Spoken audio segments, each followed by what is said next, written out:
வணக்கம். ஆகாஷ்வாணி புதுச்சேரி செய்தி சுருக்கம் வாசிப்பவர் செங்கேனி பழனி.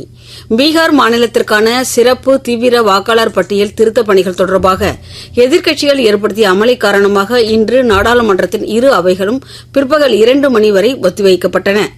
5 நாள் அரசுமுறை பயணமாக இந்தியா வந்துள்ள பிலிப்பைன்ஸ் அதிபர் திரு ஃபெர்டினண்ட் ஆர் மார்கோஸுக்கு குடியரசுத் தலைவர் திருமதி திரௌபதி முர்மு, பிரதமர் திரு நரேந்திர மோடி ஆகியோர் குடியரசுத் தலைவர் மாளிகையில் இன்று காலை பாரம்பரிய அணிவகுப்பு மரியாதையுடன் வரவேற்பு அளித்தனர்.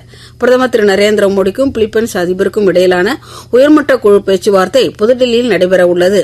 இரு தலைவர்களுக்கும் இடையிலான பேச்சுவார்த்தைகள் இருதரப்பு கூட்டாண்மையை கணிசமாக ஆழப்படுத்தும் என்று வெளியுறவு அமைச்சர் டாக்டர் ஜெய்சங்கர் நம்பிக்கை தெரிவித்துள்ளார். தேசிய ஜனநாயக கூட்டணியின் நாடாளுமன்ற உறுப்பினர்களின் கூட்டம் புதுடெல்லியில் இன்று நடைபெற்றது. இக்கூட்டத்தில் பிரதமர் திரு நரேந்திர மோடி, பாதுகாப்புத்துறை அமைச்சர் திரு ராஜ்நாத் சிங், உள்துறை அமைச்சர் திரு அமித்ஷா, மக்களவை மற்றும் மாநிலங்களவையைச் சேர்ந்த தேசிய ஜனநாயக கூட்டணியின் உறுப்பினர்களும் கலந்து கொண்டனர்.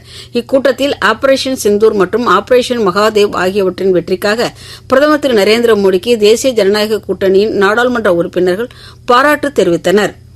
கருவுற்ற பெண்கள் மற்றும் பாலூட்டும் தாய்மார்கள் அனைவரையும் பிரதமரின் மாத்ரு வந்தனா திட்டத்தின் கீழ் கொண்டு வருவதற்கான மத்திய மகளிர் மற்றும் குழந்தைகள் மேம்பாட்டுத்துறை அமைச்சகத்தின் சிறப்பு பதிவு இயக்கம் இம்மாதம் 15ஆம் தேதி வரை நீட்டிக்கப்பட்டுள்ளது.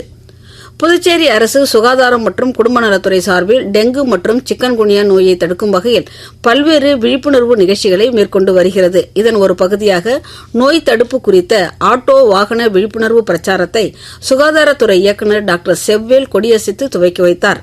பின்னர் செய்தியாளர்களிடம் பேசிய அவர், புதுச்சேரியில் கடந்த ஆண்டை காட்டிலும் இந்த ஆண்டு 53% டெங்கு நோய் குறைந்துள்ளதாகவும், மழைக்காலம் தொடங்க உள்ளதால் நோய்கள் அதிகரிக்க வாய்ப்பு உள்ளதாகவும், அதற்கான அனைத்து படுக்கை வசதி மற்றும் மருத்துவ உதவிகள் தயார் நிலையில் இருப்பதாகவும் தெரிவித்துள்ளார். இத்துடன் இந்த செய்திச் சுருக்கம் நிறைவு பெறுகிறது.